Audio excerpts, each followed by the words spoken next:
I'm joined by the low post guys. Well, 2/3. The foot doctor's busy, doing feet. Not the doctor yet. Yeah, sorry, not yet. We have Shaine Patrick and PJ Thomas. We'll get to those guys in a second. Let's reveal the all-star captains, our two front runners for MVP. So it works out good. It was kind of a easy decision. We're going to let these guys draft their teams. We have Gian Avedisian from the Game Breakers and Charles Alexander from the top-seeded Rhode Island Warriors. First, guys, we're going to throw it to you guys first, and we'll let PJ and Shaine break down the semifinals as well. But we'll go Gian with the little bit of experience being in the playoffs last year. I do want to start. We'll do about 10 minutes breaking down these two semifinal matchups, which I've been looking forward to. And it's obviously always better when my team actually survives and gets in these types of games. But these are, I think, going to be two really, really good matchups. We get a thumbs down from PJ Thomas, who, started some shit last week, but that's all right. It's all right, Shaine. It's all your fault, right? We'll blame Shaine on that one. This is the first time I won't take the blame. He never does. Gian, looking into your matchup, a third matchup with Lob City, the third seed. Not that the seeds really matter. You guys are the 2 seed coming in. We kind of expected this matchup, when we had that bracket revealed, but for sure. Looking at a third matchup against those guys, the defending champs, we say it all the time. They've won 6 of 7. I'm sure you expect it to be different, and I don't want to talk for you, but what's the key going into this one? Maybe taking some of what you saw in those first 2 matchups, into that semifinal. Man, we just like Hachi said in his post-game interview, we just got to start out 100%. And a lot of times, we know that we're better than a lot of the teams, so we start off, walking and being lazy and not playing a lot of defense, and that's what gets us in trouble in a lot of games. And a lot of competitive teams like the Warriors, we started off real slow. They got a big lead off the rip. So it's playoffs now. So once we start at the tip, we're going to be 100%. I said it every time. These guys on Left City know that I love them. They're a lot better team when they're full strength. All right, but that's not our fault. Both games we won by, I think it was 14, and the other one was 25 or whatever. So they were missing Colin, missing, Carl's, they're Vic. But at the end of the day, they're down 2-0. It's time for them to, show why they can beat us. Full strength. We're I think, in my opinion, the best 4, me, David, Joe, and Hotch in the league. So it's on them to, step up and try to beat us, not for us to dethrone them, because they're down 2-0. You know what I'm saying? So it is what it is. But it's going to be a good game. It's going to be a competitive game. Going to be a lot of chippiness. So I hope everybody comes out to that game. It's going to be a real good game. Yeah, 7:00 at the Johnston Rec Center. We're going to get to Charles, and then we'll kind of get the podcast guys to, go in any direction they'd like. But just to give some of those stats from week 2, they won by 13, and that was the game. Lob City was down and cut it to 5 and made a run, and you guys held them off. No Colin Burns. I remember doing the post-game show, and that was the game he got hurt. Again, is what it is, but he's a huge part of their team. And then in week 7, like you said, a bigger margin of victory, Gian, but they had 4 guys, and they were up double digits early. You know what I mean? We know they're talented, so going to be a very good matchup. And I think what I said on the post-game show earlier in the week, Carl, I think doubtful to out is fair with the injury that he has. And from talking to Victor, I think he's in a similar position of some things would really have to change dramatically in the next 48 hours for either of them to be on the court. And then Greg Holt didn't qualify, which sucks. He's been around and is a great player, and I'm sure they could use them, but they got their 6 guys. We saw them all in action. And, the other semifinal to follow that game, the Rhode Island Warriors and the Halfway Crooks, 2 teams that haven't met since week 1. Charles, like you talked about, don't leave. Like you talked about, we'll get you in here. Both teams are very different from just play style, figuring out each other and how to play, to their team's potential. But what are you looking at in that matchup as you get ready for the Halfway Crooks? We've talked about it all year. I'm sure you've heard some of it bigger. You guys have, the shooting, it has been going your way more than the Halfway Crooks. And you said it in the post-game interview. Don't worry. I heard it, saying, we couldn't, throw a basketball in the ocean if our life depended on it. But what's the key? I mean, making shots always is the key, right? As that goes for any team. So, that aside, what else is in your mind, the key for that matchup? Yeah, I think, we faced them one time in the beginning of the season. I think we're both, completely different teams. We were just trying to get a feel for each other and stuff like that. And, kind of what you talked about before, I think, kind of their game plan is to kind of like shut me down. So I feel like going into the game against halfway is definitely going to come down to some of the other guys on the team stepping up, like obviously Marvin, which he does like every other game. He steps up, he hits big threes when we need them. Robert's defense is gonna come in, and Aiden is definitely gonna be a sleeper. I think a lot of people underlook him, but he definitely does a little bit of everything, and I feel like he's a really slept on player. Honestly, I can see him being an all-star too, but he's definitely a really slept on player, and I feel like he's going to be a big key to us winning the next game. So, yeah, Aiden with 31 in the quarterfinals, and sure, the circumstances with that. Talk about playing who shows up, right? Only 3 guys, but hey, 31 is 31. You had 55, and still, the stats count. You know what I mean? But I definitely think there's both of these players and all the all-stars that I want to get to soon. We're going to get to the podcast guys as I hijack their show this week, but yeah, I mean that week 1 matchup, a 3-point game, I believe, at the end, but 2 big threes for Charles in his first game. And it was like, who the heck is this guy? Like, the rims are lower. He's hitting shots like, in 2 big ones. And he made some clutch plays like I talked about in week 8 against the Game Breakers down the stretch to kind of seal that one and end on that huge run, which was huge and good to see as we kind of get ready for these semifinals and expect 2 close games after having no game within 40 points in the quarterfinals. So I'm expecting both of these games to be great. PJ, I know he's been traveling, he's around, but let's throw it to you. He's back in the crib now. Yeah, he's back. You can go either game. I mean, I wanted to get our 2 guests on first, but looking at the semifinals, what's going to be a key to either game for you? I think to touch on the Warriors and the halfway game first. I think the most important thing, kind of like what Charles said, is going to be the supporting cast around him. When you have a guy, and this is credit to how good Charles is, when you have a guy of his caliber, of his talent level, that's going to be the focus. So having Marvin, Aiden, and Robert have everybody's second, third, and fourth best defenders, they're going to have to be the ones that step up. Charles is going to get everybody's best defender every game. That's something that happens with Gian. He gets everybody's best defender every game. So we know what they can do. Because they've gotten everybody's best defender up to this point, and they still put up the numbers to be in that MVP running. So it's really going to be about the supporting cast for both teams. I think both teams luckily have the supporting cast to be able to do it. And my shot that I would actually take is going to be at Lob. I've taken a lot of shots at them this year. I think Lob City got a gift last year in the playoffs when Charles Correa didn't show up for that game because Gian probably played the best game of his life that game. And literally, I think was it an overtime game, or if it wasn't, I don't know if it was overtime. It was a very close game, and me and Hachi combined for like 80 points. Yeah, so that's 90 something. So that's what I'm saying. So like last year, I remember watching it in the fourth quarter it was right before our game, and we were like, yo, like Gian might pull this off. Like him and Hachi had probably the best game I've seen them play together. So, now you have a guy like, if they're doing that, and then Joe Seck's doing his thing, David DePina, for whatever reason, got called out. He caught a stray last week. I don't know what happened on that post-game show, but he caught a stray, and I don't know if that's the right guy to kind of piss off because we see what he can do out there too. So, I think, like Gian said, I mean, yes, Lob City's a defending champs. They have all of the experience, of how to win a championship, but they're going to have to prove that they can beat those 4 because right now the only team that's shown they can do that is the Warriors. And, they didn't have David there for that either. So no team has really been able to beat them when they're full strength either. So I think that's going to be interesting. I think it's going to be a chippy game, and it's going to come down to which team can kind of stay composed through all of that,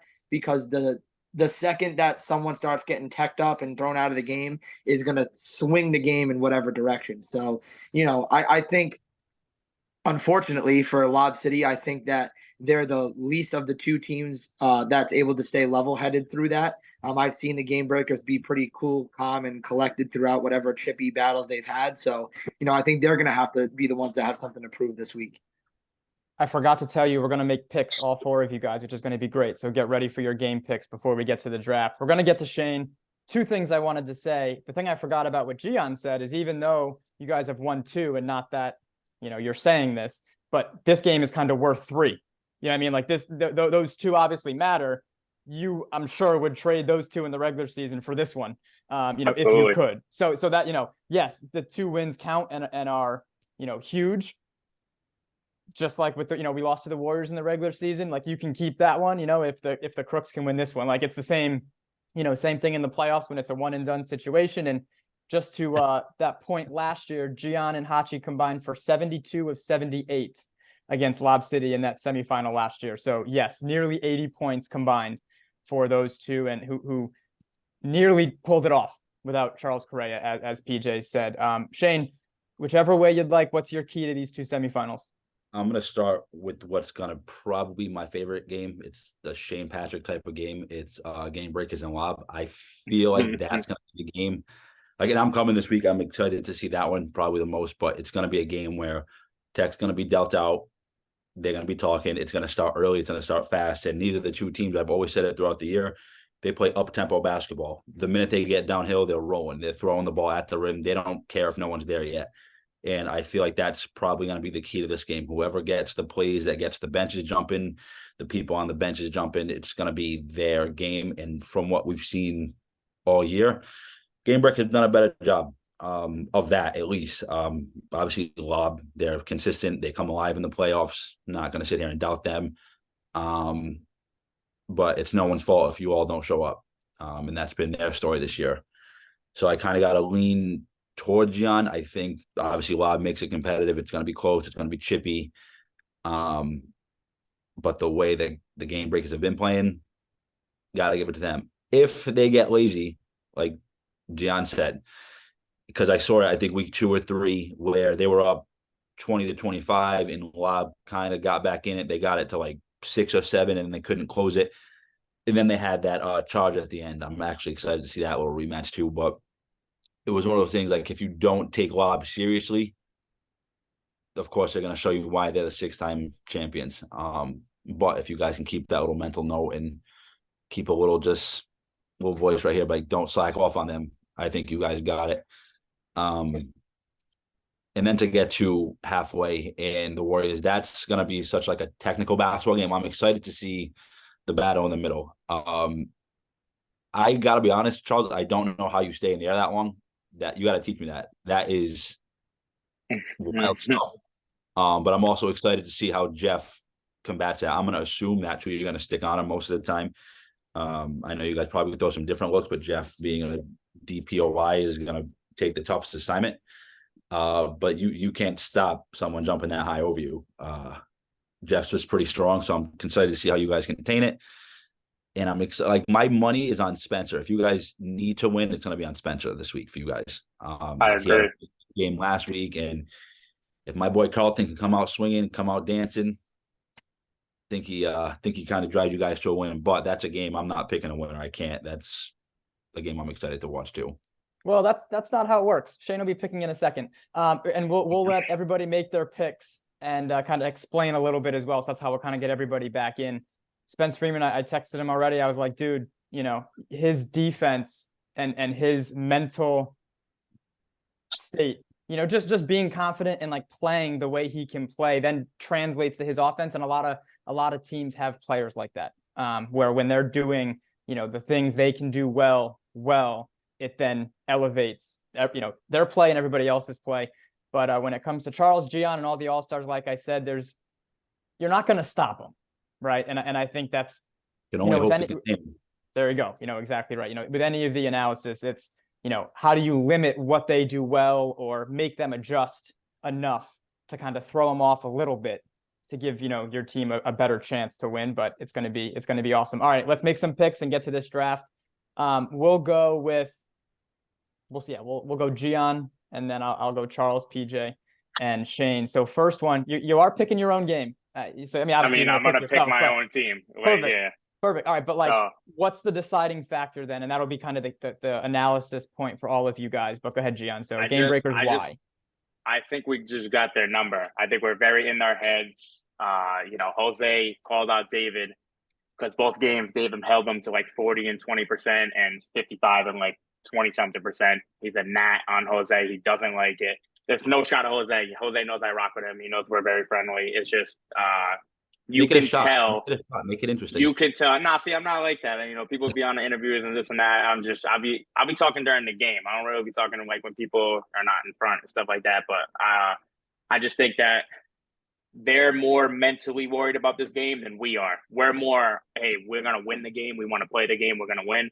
They're more thinking about it as like, yo, we can't lose to them. Like, I want to beat them, this and that. Like, they're more, thinking about the extracurricular shit. So, but I just think that we're gonna win the mental battle, and we're for damn sure we're gonna win the basketball game, like physically. So I'm not really worried about that. And then for their game. Oh, hold on. I'm gonna go Charles. Charles, game breakers lob. Who you got? Oh, okay. All right. Game breakers lob. Honestly, I got game breakers winning. I feel like kind of like what Gian said, man. I think they're thinking too much like we got to win because they already lost 2 times. So I think game breakers kind of got in their head mentally about that because they're just like, I feel like, yeah. So I got game breakers winning. Also, I want to face game breakers in final because of that. David wasn't playing. My boy David wasn't playing, so I want to face him in the final. So yeah. All right, there you go. PJ, who you got? I'm gonna make it 3 for 3 here. I'm gonna go game breakers, and to be honest, I'm gonna take a shot. I think this is a 20-point game. Because and I'm gonna and they can come at me and say whatever. I have a feeling that this game is gonna come down to the mental game, and I don't know if the game breakers come out early, because I don't think they're going to slack off in the beginning of this game like they've done for some games and coasted to the end. I think they're going to come out swinging this game. And I don't know if mentally Lob is going to be able to handle that because they're not used to getting pieced like that. In a sense of they have 2 losses this year, right? They're both to the game breakers. If they get down by about 15 to start, you're going to start seeing the text fly. And the second that someone like Nuri gets thrown out of the game, it might be over. So, I'm going to say that. I think the game breakers know, because I've told Gian 106 times how they have to play Jose this week. And if they make Jose a jump shooter and make him play like Kyle Korver, which we know that he's not capable of doing, I think that they're going to be fine. And, they have the bodies to be able to keep those guys out of the paint. They're a much better 3-point shooting team than Lob City, and I think that's what's going to kill them this week. I just don't know if they have the offensive power to be able to compete with the 3-point shooting that the game breakers bring, and the game breakers can keep up with them speed wise. So that's not going to be the game that Lob City plays against everybody else, where they're running up and down the court, is not going to be the way that they're able to play. And when you take that away from them, that's where they struggle. So I foresee it being a pretty big win from the game breakers this week. Everybody shoots well against the team in purple. Let me just put it out there. Freaking Jose's, Kyle Korver, only when he plays the damn halfway crooks. Shane, who you got in that one? Lob City and the game breakers. Oof, I am probably on the opposite end of PJ. I don't think it's going to be a blowout. I think it's going to be close, and I'm going to be different. I'm going to say Lob. I'm not going 4 for 4. I'm not going to disrespect Lob like that. There's obviously a chance either team wins, but I'm going to go with what I know. If they play into that mental game, obviously the game changes a little bit, but I picked a sleeper for the other game. I'm going to pick a sleeper for this game. It's going to be Cody. If it goes to that 3-point game, I mean, Gian knows who it's going to. I know the game breakers know who it's going to. They're going to probably one of the best 3-point shooters the league has seen. And then it comes on the rest of them to hit shots, which, like PJ said, Jose's not your jump shooter when it comes to mind, but he can kind of get it done from out there if he's feeling it. And then the rest of the guys got to support. Nuri has to be crashing boards. I know they're out a couple guys. Are they out Victor and Carl? More than likely, yes. Yeah. And then Colin mostly gets it done around the So ideally, you're going to see Jose, Colin, Cody, and Nuri. That's going to be the lineup. Yeah, that's going to be the 4. And like I said, it has to be one of those games where they play their game, and I'm kind of banking on them doing so.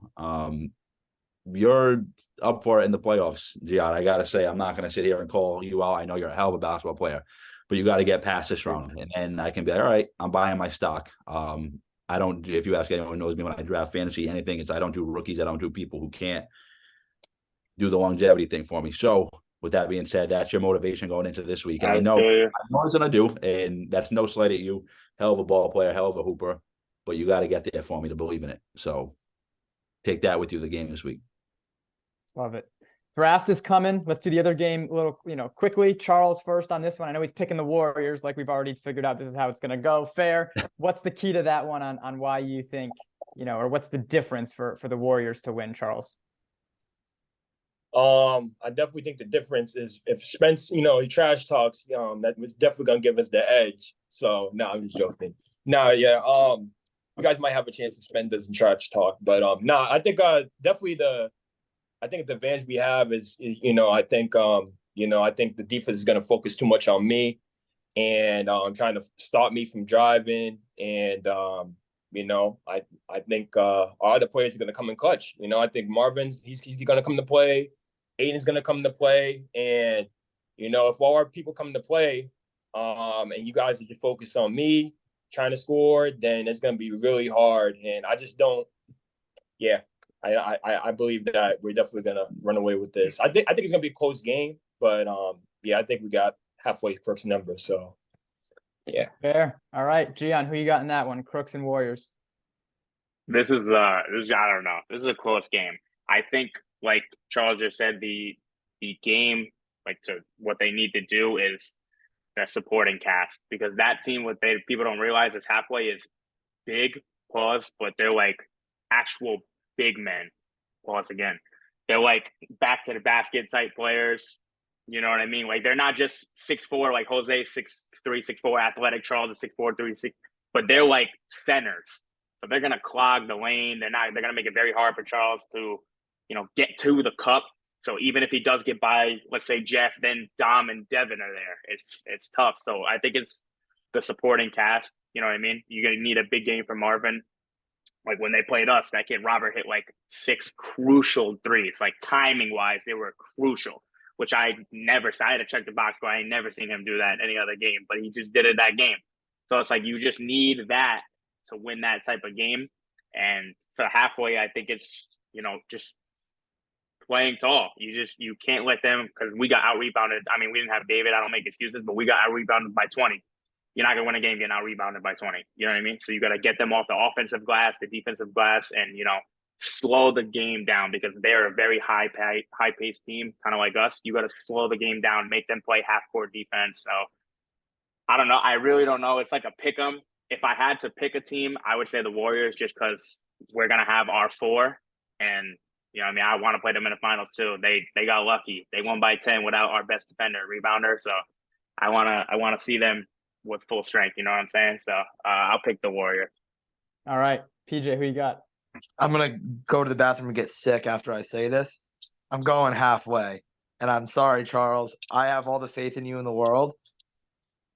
I have more faith in the entire roster of the halfway Crooks, not because I think that they're more talented. I think this game, because every single person except for Henry is a new guy, that playoff experience, game experience is going to be a huge part of this game. And I could see this game being a retro Houston Rockets game with the 2 twin towers in the middle, and there's not much anybody can do to stop them. I think we had been talking and saying, if we can by chance get by halfway, we size-wise match up better against the Warriors. And I think that halfway size is something that's very difficult to counter. And I think that the Warriors are good rebounders. You guys will get your scoring. You guys will do what you need to do. But Gian even said it. That's going to be the big difference in that game, is those 2 bigs that you guys have, because they're true bigs. They're true centers, and they're athletic centers. And I think if they're both going 110% full speed, ready to go, they have a good game. That's going to be very difficult. I don't think this one's going to be a blowout. I could see this game being a pick 'em, where it's like 2 or 3 points, probably a possession or 2 at the end. I'm just more confident in the playoff experience and game experience that halfway has going into this, because of guys like this is the game where I would see Jared Hansen taking over, and he hasn't done that yet this year. but because he's been in the league for so long and knows what it takes, this could be the kind of game where that's something that kind of bites the Warriors in the tail. And it's not to say they're not a good team, but that does end up mattering at some point. So for me, that's my pick. But like Shane said, it's a very tough pick. Like I would be I could see this game going either way. I'm just gonna go with halfway because of what I've seen from them in these last couple weeks. And like I've said, it wouldn't be right if I didn't say it on this show. And it's not what you guys think. It's that the game does slow down in the playoffs, and it is a different thing when like the gym is packed, especially with the 8 o'clock game, because a lot of those teams from 7 will stay. And it has that, and the Duyes boys know it. They would bring the crowd. Like it's different, and the game will slow down, and it's a lot of fun. So it's awesome. Playoff basketball is awesome. Shane, who you got?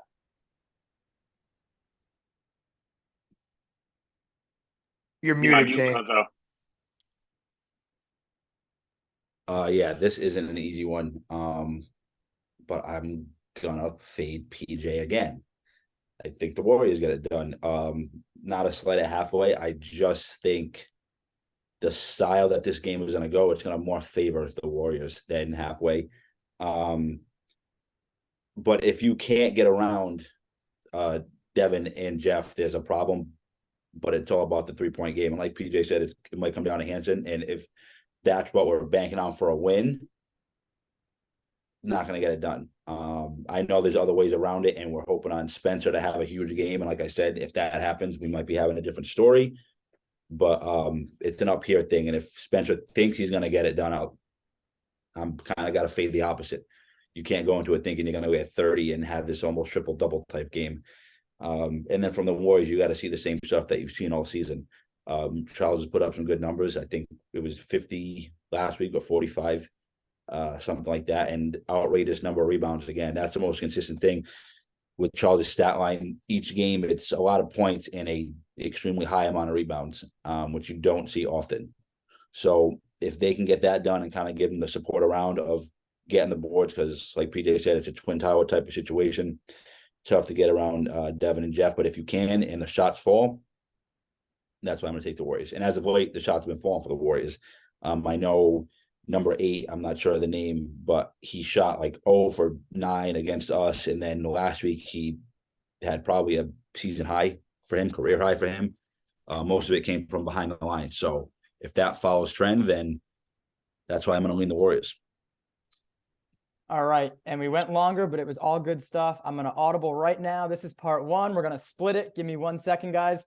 Everybody can stay tuned and follow that other post for the All-Star draft. We'll get to that in a second. But guys, very good job breaking down the semifinals. You guys can watch that live on YouTube, youtube.com/Legacy Leagues on Tuesday night. And the finals, the teams that win will play that following Tuesday. Stay tuned for the draft and keep an eye out for that. And guys, we'll be right back.